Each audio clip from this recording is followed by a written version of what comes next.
Bueno, my fellow raccoons. I need a yap.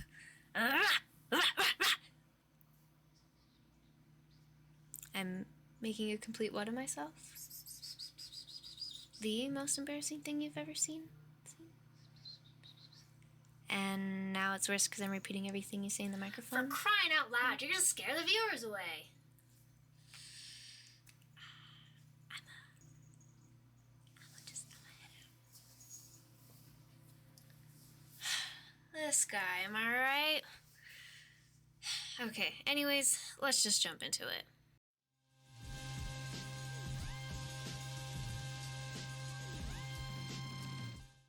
Imagine this. It's just your ordinary weekend night, dinner cooked, belly hungry, but can't eat until we find the right show. As we're scrolling through the endless titles, we stumble upon The Spore. The lives of 10 strangers intersect through a terrifying chain of events as a mutating fungus begins to spread through a small town. 4 out of 5 stars? You son of a bitch, I'm in. Little did I know that the true horror of this movie was sitting through all 91 minutes of it. Honestly, I'm not sure where to even start, so let's just jump right in. Also, please ignore my hair. It is being incredibly stubborn today. Nothing I can do can fix it, so beanie. We'll try. So this movie, it starts on September 17th. Ooh, spooky season. I'll probably cut that out. Doesn't even matter. So as we're opening, we get kind of the rundown from the radio news broadcast. And it's kind of just going over just like all the different symptoms of everybody and everything. It's spooky. I'm hooked. I'm so here for it. It looks so, so good. So we jump to September 23rd, and there's a CDC investigation. There's more narration going on in the background. I really hate when movies do this. It's honestly, it's really lazy, in my personal opinion, but at least in this opening sequence, it's very good. We're just seeing this man's walk around. We're getting a little bit of the fill in the blank, and we're getting caught up with the situation. So I'm not too mad about it just yet. So the CDC guy is just picking up all this evidence, and over at a local hospital is like all this crazy shit happening. Absolute chaos. One of the reporters is getting cut out, and it seems like there's a lot of different stuff happening all at once, and just some crazy, crazy stuff. I also just gotta say, I love this shot of our main man's booty cheeks. Mwah. Magnifique. Perfect. Amazing. And in this scene, it honestly feels like when kids have that like really nasty cough and they just do it right in your face. Ugh, it gives me the heebie-jeebies. During this whole thing, there's some like weird synthy music kinda happening, but like it's quirky, it's weird, it fits, it's fine. And then afterwards, we see main man's. He's trying to get away. He's trying his best. He keeps stumbling, keeps falling, but it's just too much for him. So at this moment, this is where my favorite character in this entire movie dies. We see this man's for like 5 minutes maybe, and he is my favorite character. And if that's not telling you how bad this movie is, then I don't know what will. Also, through this whole thing, we are going to be doing a character ranking system because why not? We might as well. And for our CDC man's, his final ranking is 10 out of 10. I love this guy, and he was just really just trying to do his job. All right, I feel bad. I feel bad that he died. It wasn't his fault. He just got a little bit distracted from the coughing or from the radio broadcast, whatevers. Yeah, love him. Oh. I wish we could go back. I wish I could go back to this moment when I first saw him. Anyways, we jump forward to September 25th, 2 days later. Gotta love all the synthy music. Honestly, this is such bad audio balance with the narration and the music. This happens a lot during the movie, if we're being really honest. We meet our main man's, Lowell. That's his name. So we meet him, and honestly, I don't know anything about him, like, at all. I'm guessing he's a photographer, a journalist. something. I don't know. He likes taking pictures. And so do I, man. I don't know what we would categorize him as. So we're just gonna go with that. This is probably the worst song I have ever heard in my life. I don't know if I'll get copyrighted if I have a little section of it in here for you guys, but we'll see. It is so bad.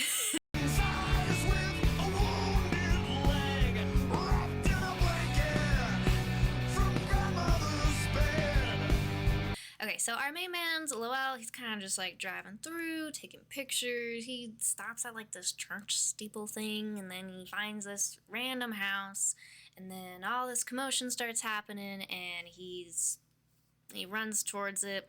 So literally this whole sequence is so useless. Like, okay, no more ladies screaming. I go back to car now to conveniently get more storytelling from the radio. You're gonna notice this happens a lot in this movie. There's a lot of storytelling done through the radio and not through actual storytelling. Also, apparently he cuts his leg. We barely see this. They breeze by it so quickly that the first time that I was watching this through and it came to the scene where he was fixing up his cut, I was like, oh, did I miss something? Because I was eating dinner at the time. I like looked down, took a bite, and I was like, how did I literally miss something in the 2 seconds I took my eyes off the screen? It's because they just breeze right over it and there's nothing there. And like, don't get me wrong, I know it's just a cut, not that big of a deal, but like the way that they egg on this scene of like him fixing it up also to conveniently get more storytelling, I was losing my marbles. I was like, when did this happen? I am so confused. Did this happen in the house? Like, did I miss something? Like, am I just dumb? Yeah, whatever. But you know what I actually want to see? I want to see the car that this radio lady is talking about. I don't want to see some random dude, very poorly, I might add, treat his magically appearing cut. Like, I don't want to see that. I want to see the lady, or like these like little flashes in like these clips of what's going on, because it sounds so much better than just man's going like, I got an ouchie, Band-Aid, all better. Like, I don't know, man, I don't want to watch that. Alright, so anyway, main man's Lowell, he finds this random cabin, settles down, and then, again, extremely convenient storytelling from the news happens to fill us in on some more spooky stuff. I also know just about nothing about this character, except that he's maybe a freelance photographer who I'm guessing is living semi on the road and has a romantic partner of some sort who misses them, but then he burns this letter. Like, dog, I know nothing about this character. It's like all these like little like flashes and glimpses of just super unimportant stuff. So unimportant. Alright, flash forward. Nighttime now. Settled in. Hear some creepy noises. Wow. You know what I'm not doing when I hear creepy noises in the middle of the night? Waving my goddamn lamp around to alert whatever it is, and I'm right here. Like, oh, look where I am. I am not doing that. But yeah, you know what? Like, why not? Let's just go into the pitch black and just see what happens. Obviously, nothing bad could ever happen, right? I really hate to do this. I hate to be picky, but dude, the CDC man's in a bright yellow suit, and you're telling me he's 10 seconds and like 20 steps away from this cabin, and Lowell didn't see him when he was there before the sun went down? Be for real, dude. I'm oblivious to a lot of things, but I know damn well if I was driving up to a random cabin, which first and foremost is not mine, I'm guessing. He's just like, oh, convenient, I can stay at this cabin. So we're driving up to a place that we don't know, and there's a bright yellow thing within a general vicinity, and you're telling me he had no idea that was there? What? Make it make sense. Also, who the fuck touches something like that with their bare hands? Like, I might have just like a little bit of germophobia, I'm not gonna lie, just a little bit, but like, who in their right mind would look at that and be like, yeah, you know what, we're gonna grab it? Also, this man's reaction is way too tame. I would be running for the hills immediately after seeing that. Like, are you kidding me? And in all honesty, the next part, he had it coming. He has it coming at this point. Not only did we run out in the middle of the night after hearing crazy scary noises, we also touched stuff with our bare hands that looked disgusting. So, you know what? Absolute dummy behavior. Dummy behavior. So, I'm not even mad. I'm not even upset that he got hit or that he got. He deserved it at this point. Okay, so something else that I also had a huge gripe with was watching this puppy the first time around. They did not establish very well that there was 2 different CDC guys. So it made absolutely no sense how man's under the car got to the attic. So man's under the car, or first man's no head. That was the one that he touched with his grubby little paws. First man, no head. Guy under car, head. Attic guy, no head. First watch is so bad. It just, because you think it's the same CDC guy the whole time. You're like, well, where does head go? Like, what's going on? Like, it doesn't make sense. So I didn't realize until the second watch through that there was 2 of them. Like, come on, man. Like, I shouldn't be trying this hard, okay? I shouldn't be this confused watching something like this. Like, nah, it just doesn't make sense. All right, at this point, this ethereal synthy music is driving me up a wall. It's odd, it's off-putting, it doesn't fit. It's like they're trying to make it like weird and creepy, but it's like giving like mystical, and it's not that. It's not a fantasy movie. It's a horror movie, dog. Wrong genre. Like, choose something else. Honestly, you're probably gonna hear me say this time and time again. The makeup effects in this movie are actually they're decent. The special effects people, they were doing a lot of the heavy lifting, all right? A lot of it. But when it comes to like this part, like on his face and whatnot and all that jazz, it just looks like melted crayon. It really does. I hate to say it. I know it's hard. I'm not saying that I could do a better job than they could do. It just looks like crayon. Like, I know I have somewhere in my house, like one of those things that you saw on Pinterest where you like put all like the crayons on the canvas and you like melt it with a hairdryer. That's what it looks like. And I know that they're trying to go for like this like bright, boily kind of texture and stuff. They really missed the mark. It's too bright. It just makes it look so fake, which, yes, I know it's fake, but like bad. Fake in a bad way, if that makes sense. Funny enough, so as much praise as I was giving these special effects makeup artists, someone definitely forgot to put that black stuff in his mouth for this shot. Whoops. Like, I know there's a lot going on between scenes, but like, come on, man. He had one job. Just make sure that the stuff that was in his mouth is still in his mouth, so then the shots make sense and they go together and they correlate, but no.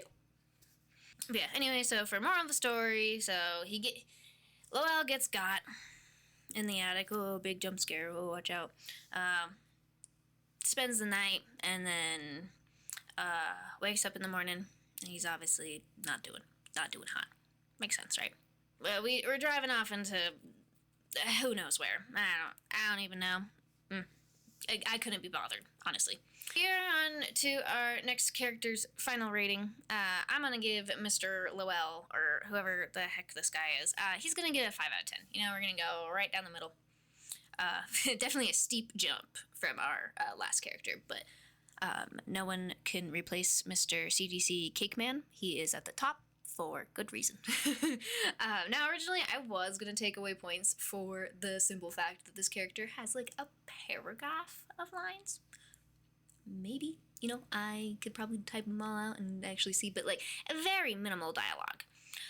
It's, like, mostly swears and expressing how, like, cool something was, or that he got hurt from his magical cut. But after watching the rest of this film, I didn't realize it was a blessing in disguise to have him talk so little. Yeah, we'll get into that more, I promise.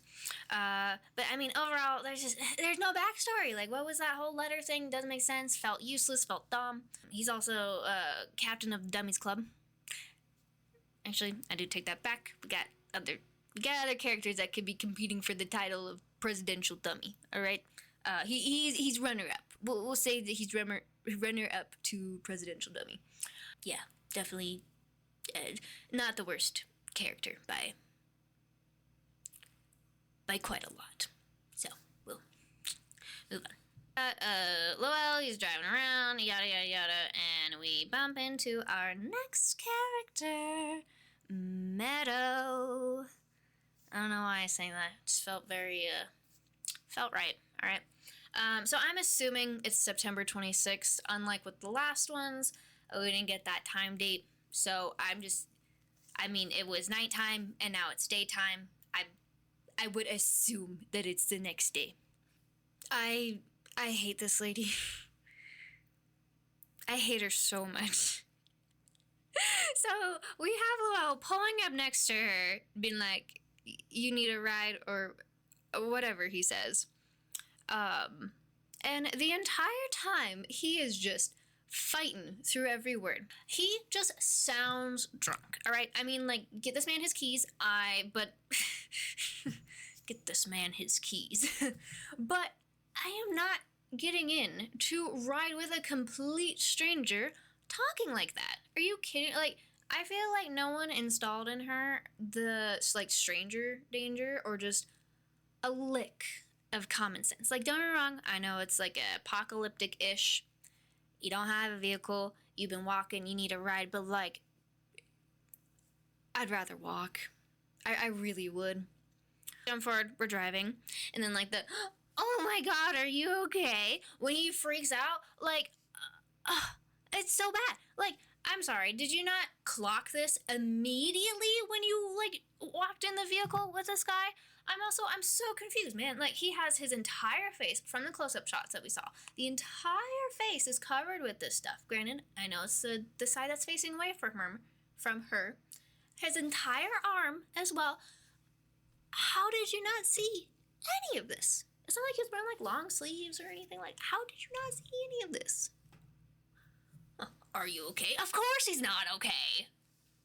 All right. Honestly, again, I'm gonna gripe with this music. So, it just anytime that I think that I'm getting like maybe a little bit into this movie and maybe like a little bit invested, it just like takes me just right out. It just rips that Band-Aid off. And it's like they are just trying so hard to make it uncomfortable and scary. It's just like they're just like shoving it down your throat. Like, oh, you're scared, right? Be scared for daddy. It's so unnecessary. Like with good, like really good horror movies. All right, well, here's a good one that I can just think of like off like the top of my dome.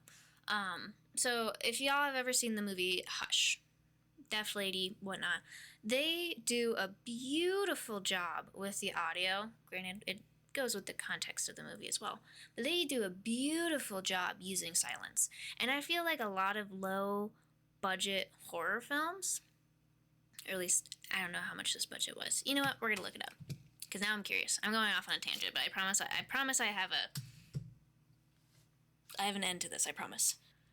Less than $1 million. So that's a low budget horror film. Granted, I don't have $1 million, but that's a low budget horror film.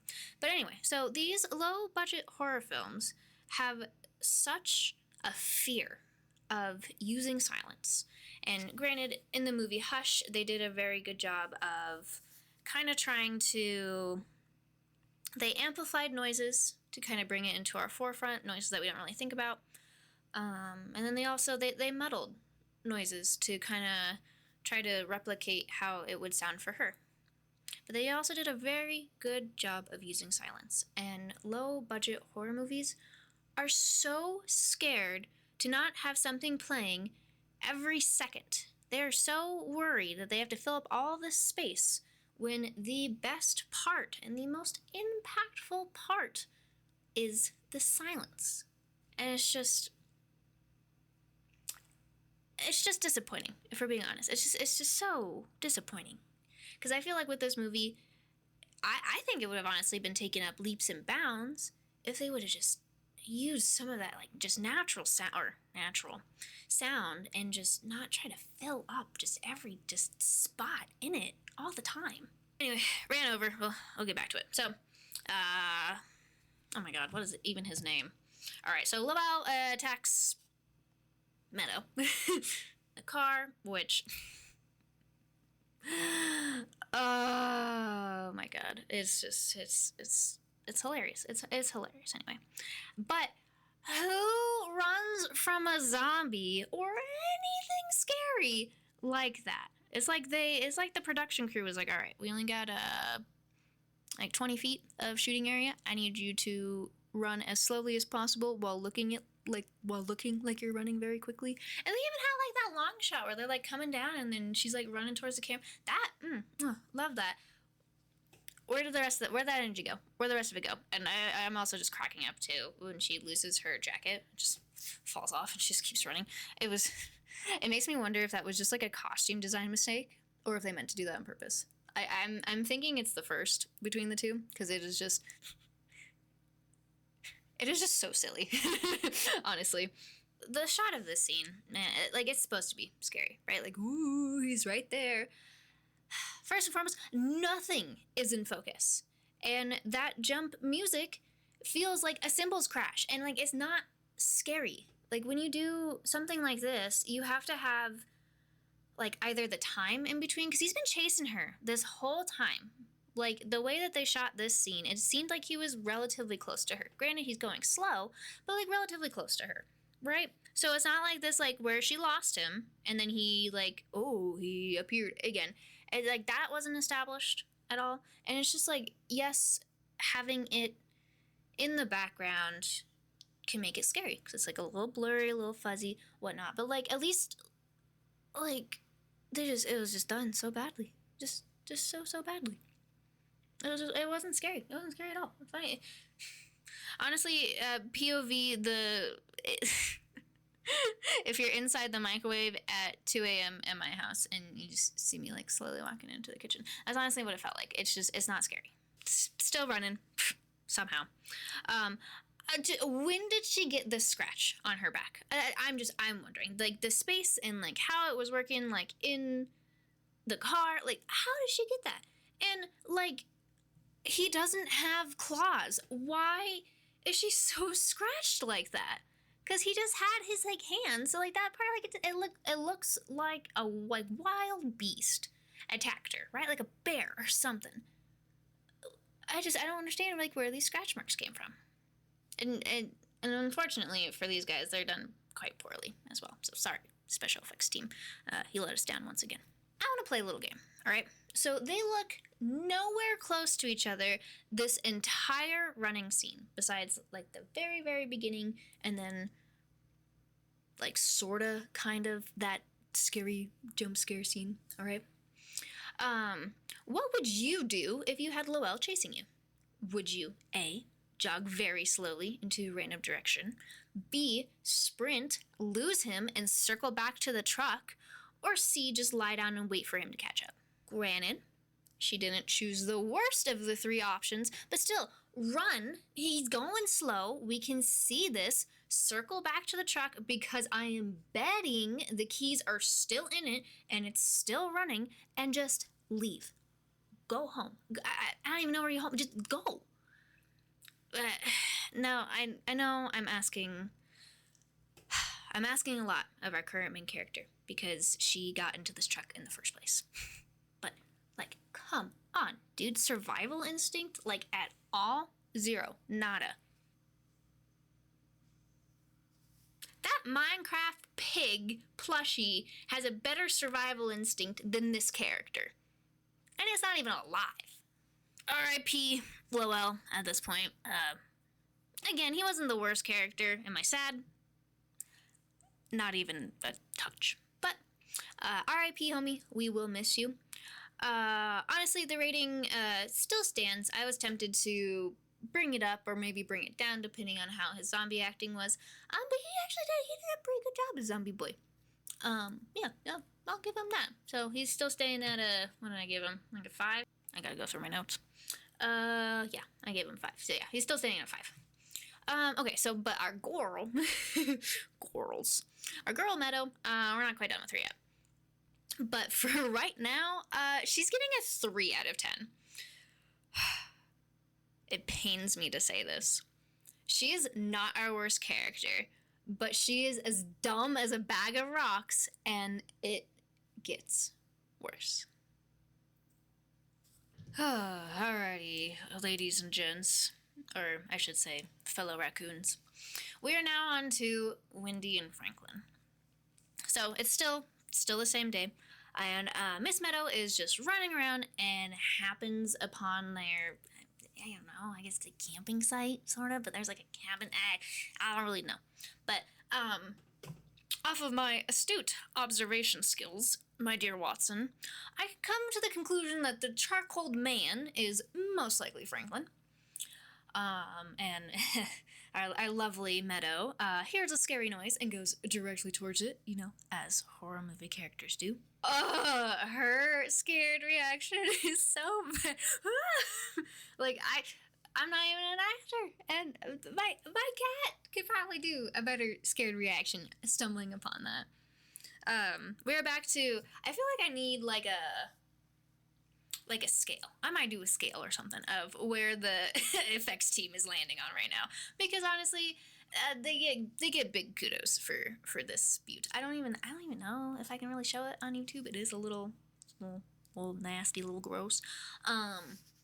But huge kudos. So they're back in they're in the good zone again. they were in the bad zone for the up close with Lowell and whatnot and those scratch marks, but they're back to the good one. I got another gripe with this movie. Okay, so far the two zombies that we've seen had the three, because apparently there's two CDC guys. The two CDC guys and then Lowell. So we've seen their consciousness, they just kind of like switch off. They just go into like attack mode, pretty much. It's like real, like, not like necessarily real fast, but relatively quickly. They go from themselves to then zombified of themselves. No thoughts, lights are on, nobody's home. But why can this one still talk and isn't immediately like on site just trying to get Meadow? That's what I don't get. The math just isn't mathing. And honestly, overall, this entire scene of Meadow in this cabin with this gnarly looking lady, it feels pretty dumb. Like, there is no need for her to talk. There is no need for the zombie lady to be pleading for help. There's just no need for any of it. I hate this shot once she gets the flare going. It covers up the best piece of this. It feels so silly. They could have just, I feel like they should have shot it from the other direction. I don't know. It feels really gross. And then she doesn't even do anything. You know, this whole time, this whole build, she literally pours gasoline on this poor lady that is still somehow conscious. She does the whole 9 yards, starts the flare, and then it's just all of a sudden it's like, I can't do it. Runs outside, throws herself a hissy fit, which it is. It is the funniest hissy fit I've ever seen. You know, like, me, when I get mad in the middle of a zombie apocalypse, I throw a chair and I kick a can, and I stay right in that spot. Like, dog, if you're not gonna do it, and if you're so conflicted, why not just run? Just get out of there, don't deal with it. Like, I don't know. Like, I also just don't understand, why is she so conflicted? She doesn't know these people, and maybe I am an outlier here, but I would immediately light that lady up for 2 reasons. She asked me to, and she's clearly a zombie. What else do I need? I don't need anything else. That's it. That checks all my boxes. It's done. Over. I got you. Capiche? Like, it's just. Okay, so anyway, she goes to the car. She finds a pew-pew. She finds a pew-pew. And you know what? Pew-pew better. You know, stay farther away. It hurts less, and for a lady. So, like, all good. We love that. She gives it to the lady? Why are you getting so close? Like, if there was a giant mouth there, that is the farthest thing I want to be from. Why would you get so close? And, like, okay, so then zombie lady is no longer lady. And she just gets all these nasty zombie juices on her. You know how you could have avoided that? From just using the flare. Or, better yet, using the pew-pew yourself. Like, I don't know, man. I gotta say, I'm pretty sure that all of these characters in this movie everyone's lights are on and nobody's home. Like, that's just, there's no thought process, there's no thinking. And granted, I know it's like situational. When I don't know how well I'd do if I was set up like in real life circumstances with the same exact thing. I don't know. But like, I'm pretty sure I'd be making some much better decisions than these people. Okay, are you all, I don't know if I can mentally prepare you enough for this. Are y'all ready for this sequence? Okay, so this is the second most annoying sequence. It lasts about 2-ish minutes. This feels like it should be at the beginning of a music video or something. This isn't moving. This isn't impactful. I have no feelings but rage for this character. The entire time this was playing, the first and second time around watching this, I was just like, man, can she go away faster? Please. You know how this could have been done well, and I would have actually felt something for her going away? Give her some backstory. Make her recognize the zombies. Like, make her recognize Charcoal Man and Mouth Lady. Like, somehow, just literally give me anything but this. I feel like I could insert any, like, emotional music clip into this. It feels like a music video right now. No point. It was so uneventful, just gone, like into the whatever. Anyway, we're gotten to the point. Now time to rank. What is their names again? Wendy and Franklin. That is right. All right. So overall, these two characters, they weren't horrible because they didn't do anything. All in all, Zombie Lady, she was pretty scary. I am combining them together because Franklin, our main man's Franklin, honestly, 10 out of 10. Great performance from him. That feels a little unfair to everyone else. Actually, you know what? Scratch that. We are not combining them. Our boy Franklin, 10 out of 10. Knocked it out of the water. Oh my gosh, I literally forgot her name. Again, is it Wendy? It is Wendy. Our Lady Wendy. I didn't like the whole, like begging, and she also kind of had like a little bit of like a weird voice with it. Didn't love that. Didn't need that. Didn't feel necessary at all. But I mean, she did great. She was pretty scary. We'll do like a 7.5. I might lean a little bit closer to 8. She really wasn't bad. I just didn't like her dialogue. You know what? We're doing 7. Final answer. Final answer 7.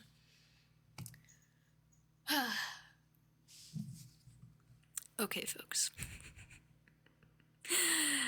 I don't even know if you're ready for this. I don't even know. I don't even know if I can mentally prepare myself for the next part of this. Oh yeah, I guess Meadow's still staying at a 3. But we're done with her. I don't even show her turning into a zombie or anything. Don't know what that's about, but whatever. Hey raccoons, Editing Kiki here. I did not realize how much that I needed to yap about this movie until I started yapping. Yap. With that being said, I am now realizing that I'm needing to split this into 2 parts.